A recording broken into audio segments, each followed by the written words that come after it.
Welcome to Awards Buzz. I am Scott Menzel, I'm Sari Cohen. And I'm Abe Friedtanzer.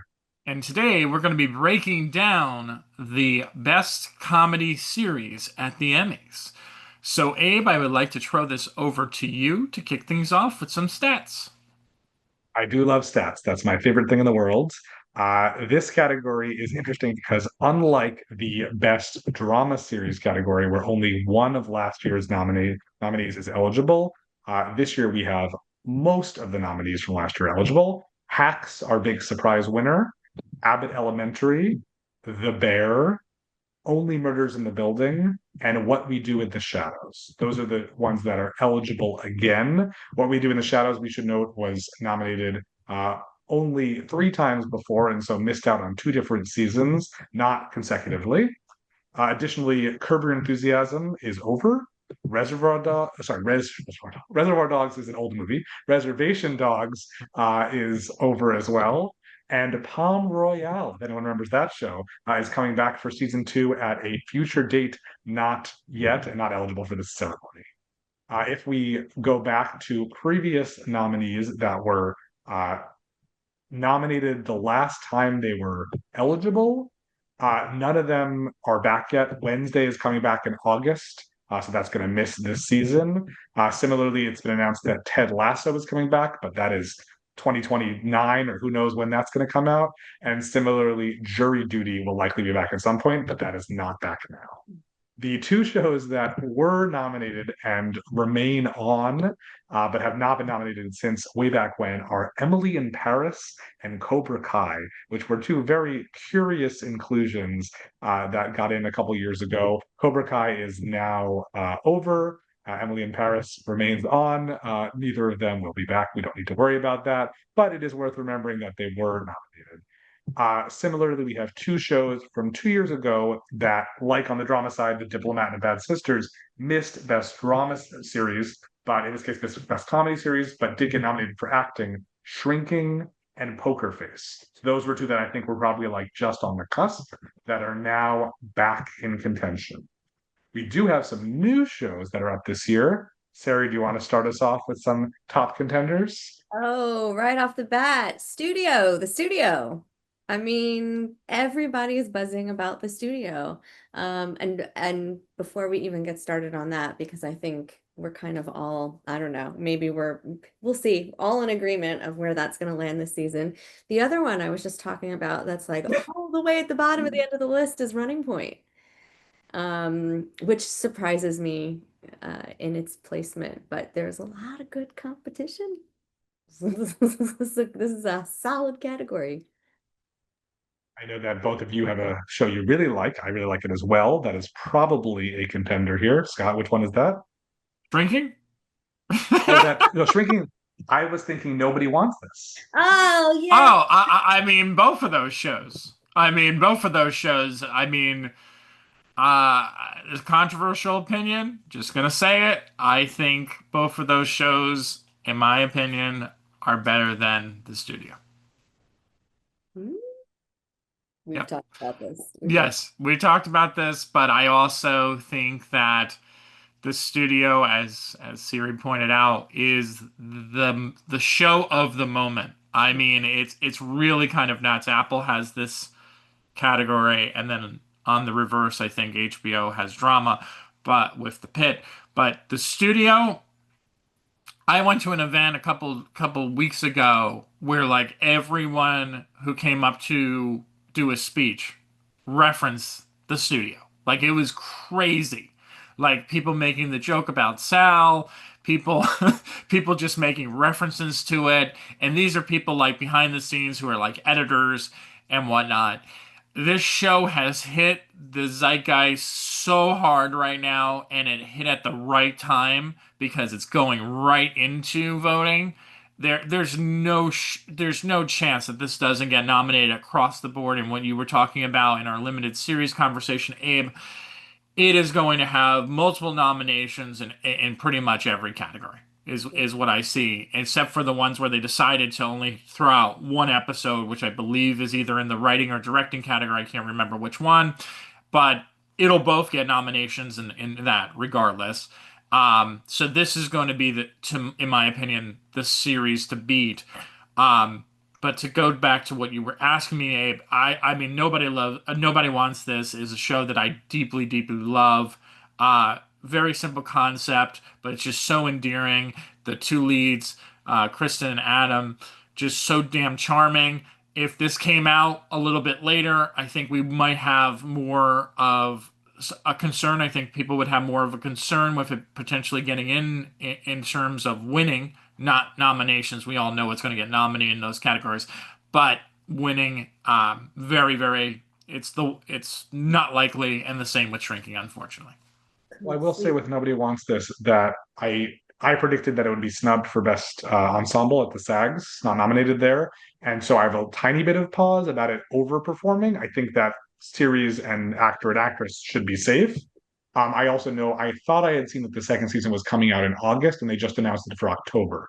And I think that's not necessarily a mistake, but I think that's also possibly it's because they know that it's not going to win. Because The Bear, for instance, has benefited greatly from airing the next season during voting for the previous one, and so I do think that as the oldest show, that's certainly a bit of a handicap. That said, I think that if Hacks wasn't back, Kristen Bell would have a shot at winning, but because it is, she doesn't. And similarly, I think that Hacks would be a contender to really beat the studio if it hadn't already beat the Bear.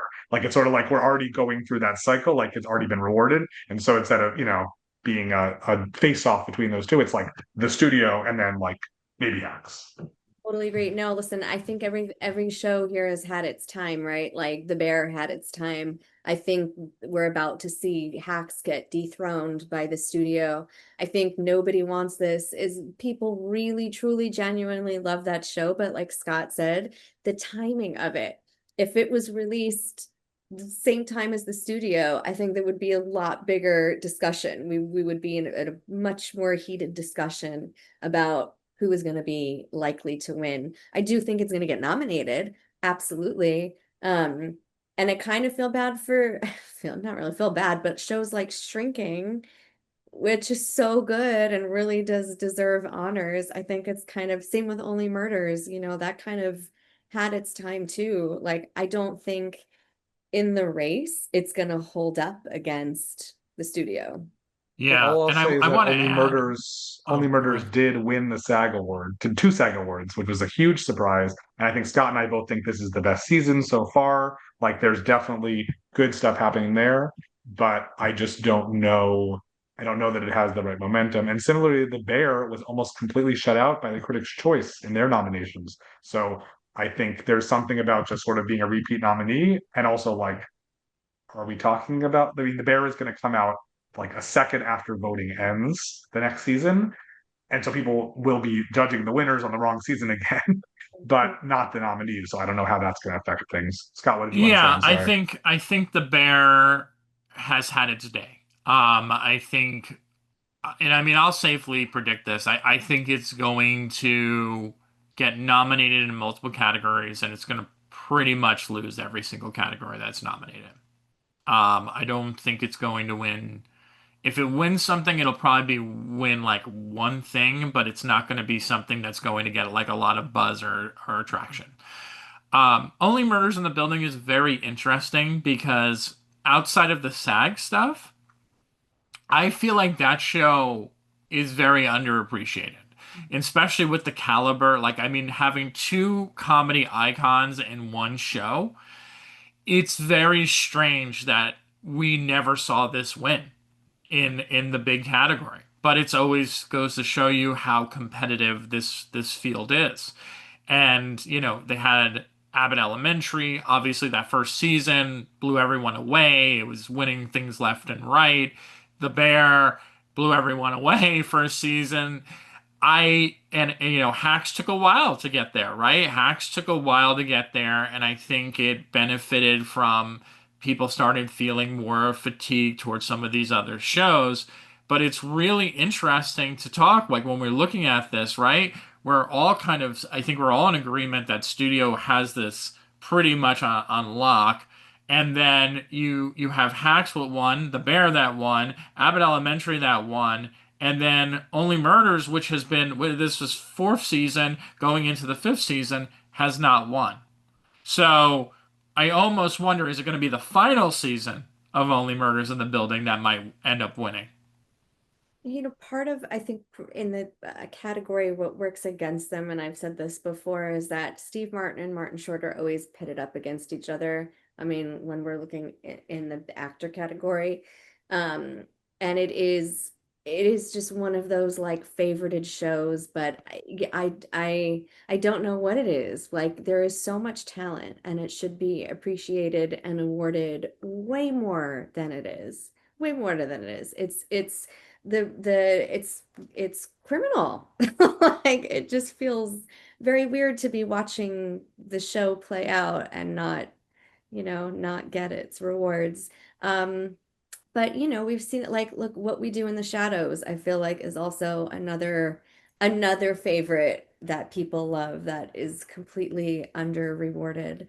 And there are other shows like Running Point, like The Four Seasons, like A Man on the Inside, that I feel like are kind of on the come up. Um, the release and when things come out, it plays a huge part in this because just the content is so good. What we're getting is so good that it's going to be what's fresh on people's minds. And right now, that's the studio. Like I think there are a few things that are a lock as far as nominations go.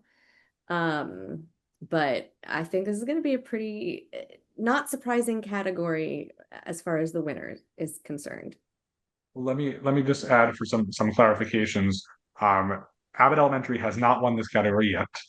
I don't think it's going to because a lot of these shows started around the same time, so I've always faced the same thing. Similarly, Steve Martin was snubbed 2 years ago, so it's only Martin Short. But Jeremy Allen White has won 2 years in a row, and Jason Sudeikis won before that.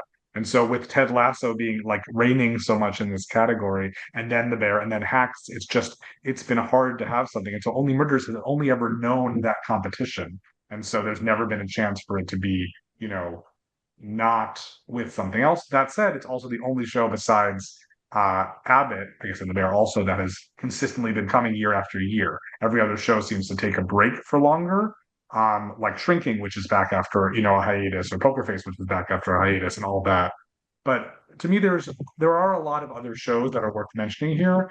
Sarah, you mentioned A Man on the Inside and The Four Seasons, which I both think play to a slightly older audience. The Good Place was never a huge Emmy draw. It finally got nominated, last season, but otherwise, Ted Danson was nominated without it beforehand. So I do think that could happen again, which also happened at the Golden Globes.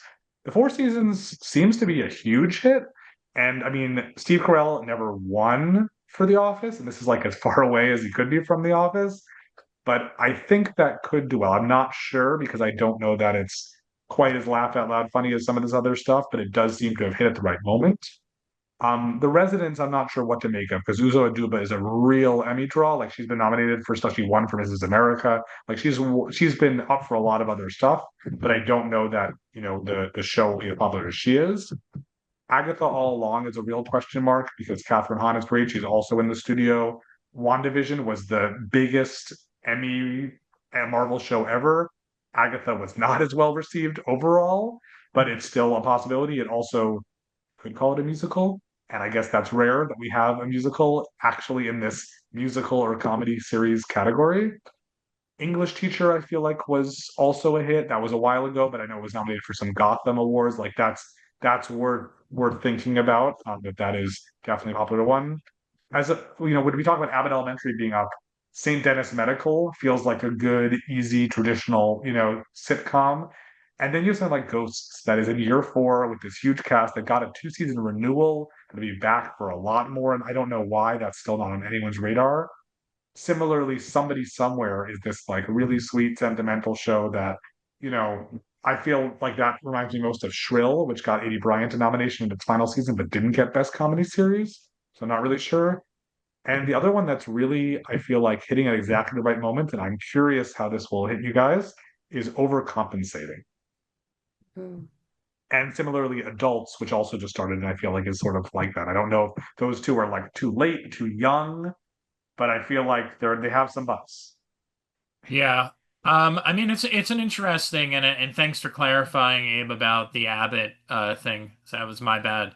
I I think guess members it's of the Academy also think it's one, to be clear. I think that is why I say that, because I think everyone's like, oh, it won already. We voted for it. Like, yeah. Like I think that is a common misconception because it has gotten acclaim in a lot of nominations. well, that's what it is. I think again, you start losing track when something gets so much buzz the way that it did. And I mean, you had Cheryl Lee Ralph and Quinta winning everything for that first year, almost 2 years, like everything they went to.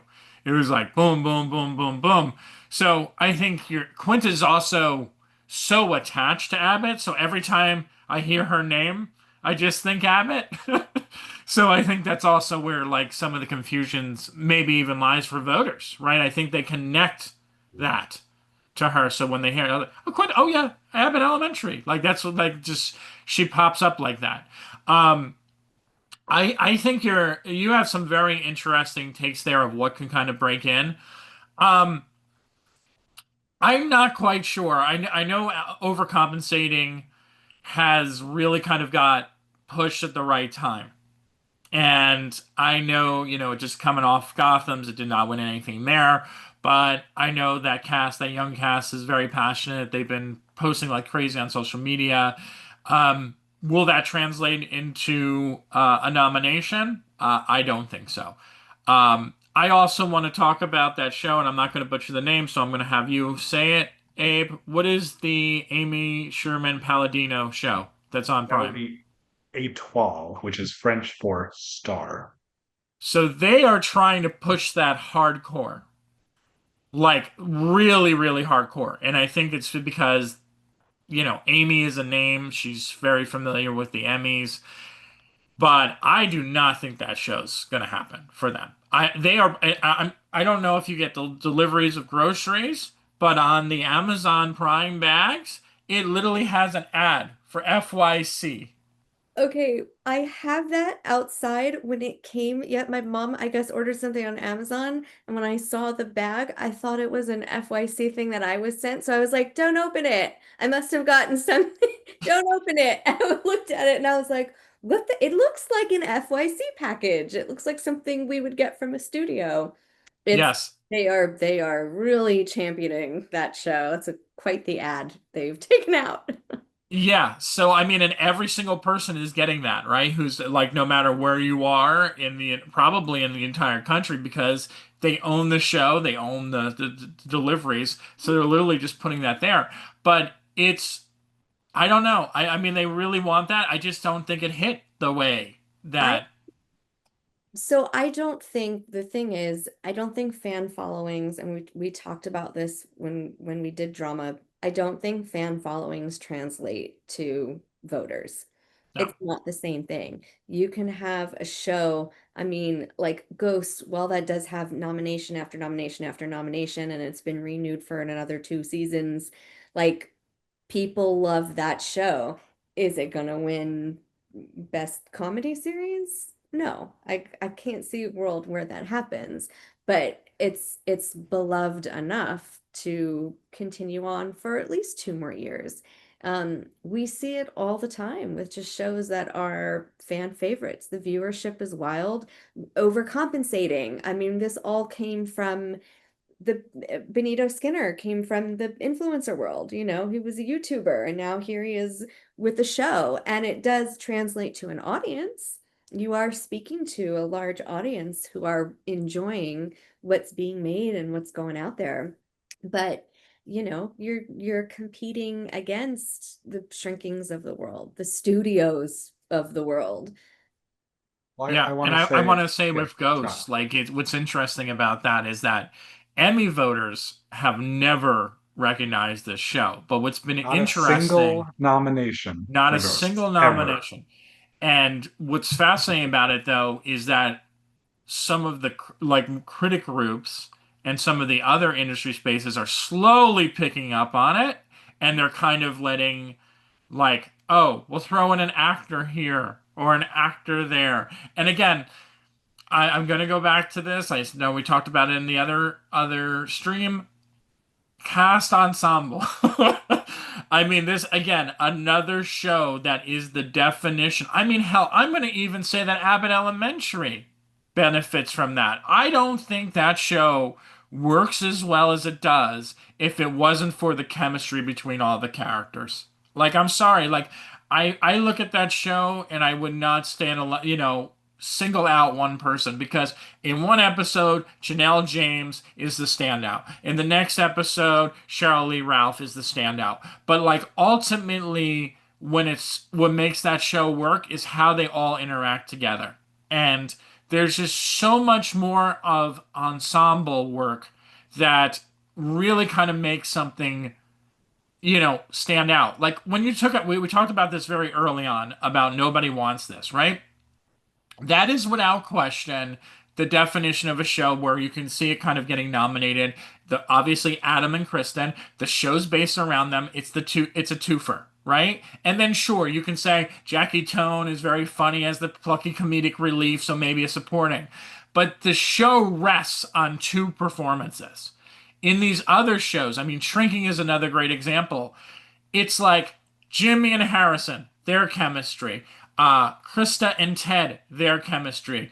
Lakita and Luke, their chemistry. But like all of them coming together is what makes that show work. And I think that this is my plea in these videos that we need to see a cast ensemble. I mean, you have so many categories, Emmys, as it is.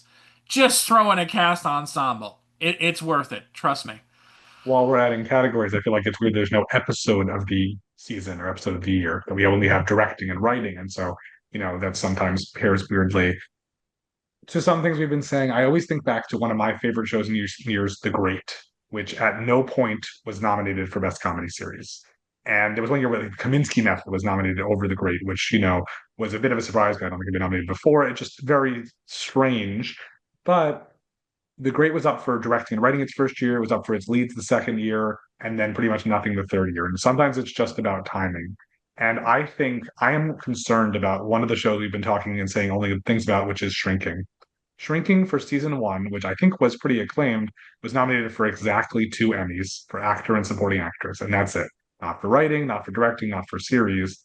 And I think there are sometimes that things like Emily in Paris and Cobra Kai slip in, which is not no shade on them towards them, but basically sometimes the same way that Curb Your Enthusiasm gets in, when it was still on for a comedy series, that sometimes it's not about what's buzziest, it's about what people are most comfortable with and enjoy most.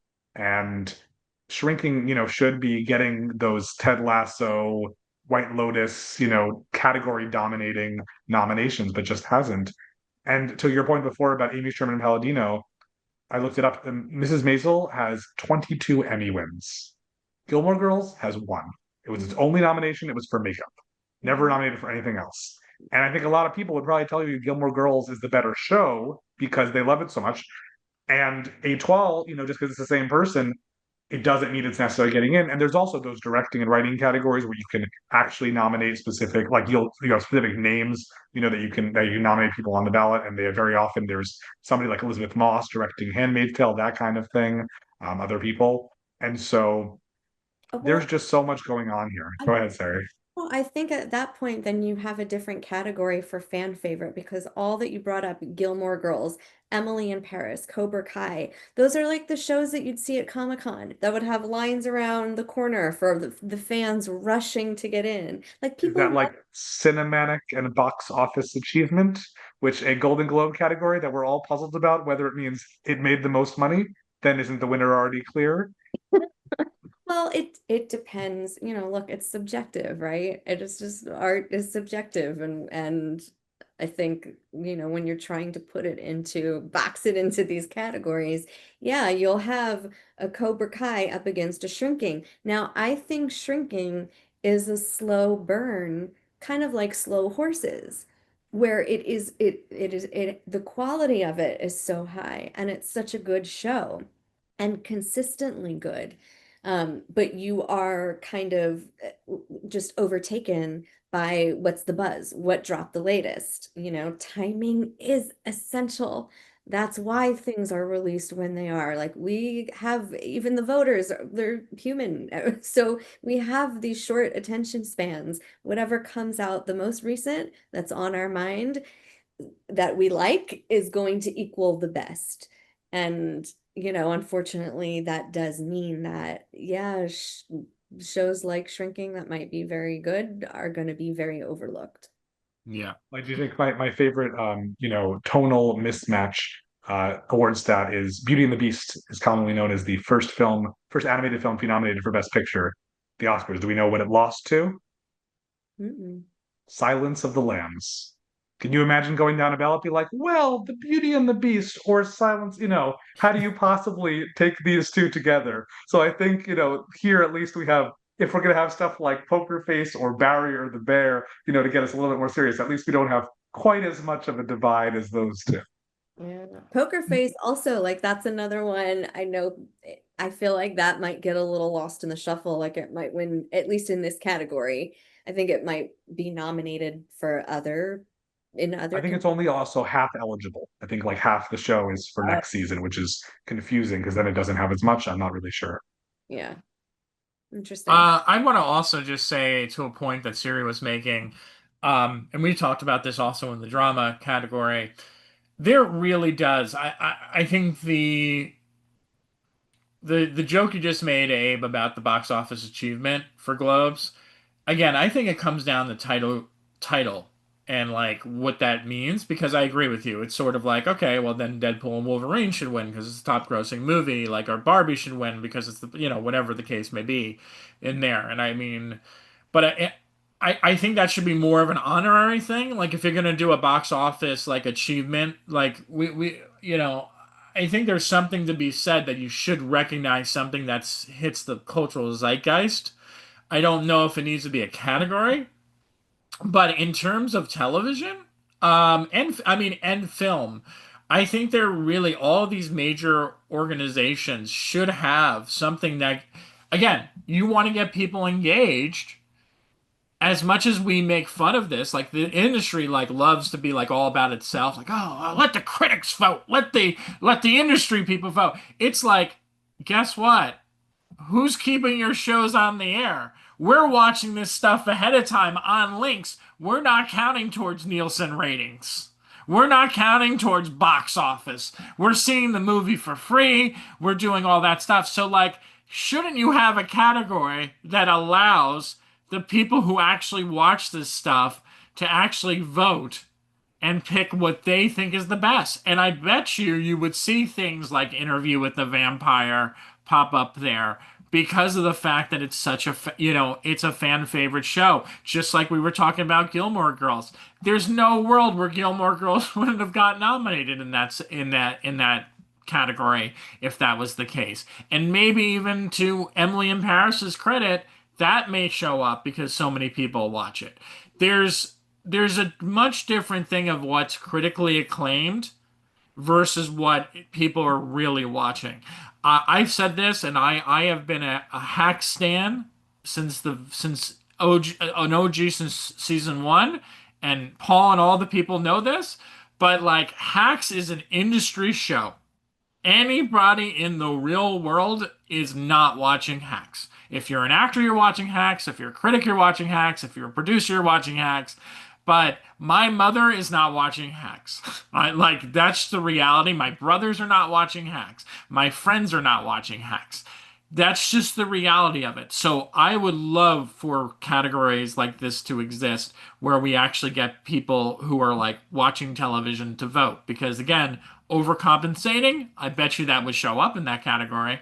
Just it would be interesting to see how much different it would be from what the critics are saying or what the industry folks are saying. Isn't it funny though, just kind of thinking about that and just kind of going down this rabbit hole a little bit, like critics, we were kind of like the OG influencers, right? What we say is supposed to guide people to watch something, see it or skip it. And I feel like it's definitely shifted to now what we're seeing is with social media and things that are being put out online.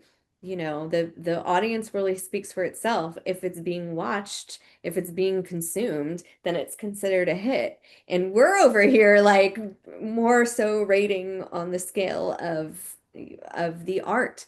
Um, I don't know. It's I an think, interesting yeah. predicament we're in this time of entertainment. I think that's also could be a criticism of the Oscars. Like Anora is a critic's darling, right? That's a critical film. It's not like an Oppenheimer, which you can say critics loved it, but audiences also loved it. But we are getting very off track, which I love and I think is great. Now we'll keep us off track for a minute because we're already here. If we're talking about adding other categories, there's that new weird rule that if you won a or nominated previously for lead or supporting, you can't be nominated for guest. So Alexis Bledel is out of contention. She's like, I'm not a supporting character, I'm an actress. I'm in one scene.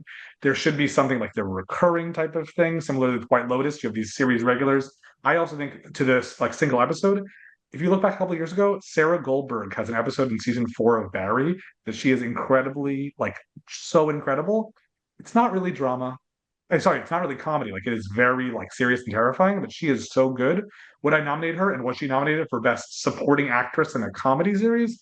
No, but isn't there a way that this could be honored? And so I think we should just scrap everything and add a lot of other categories.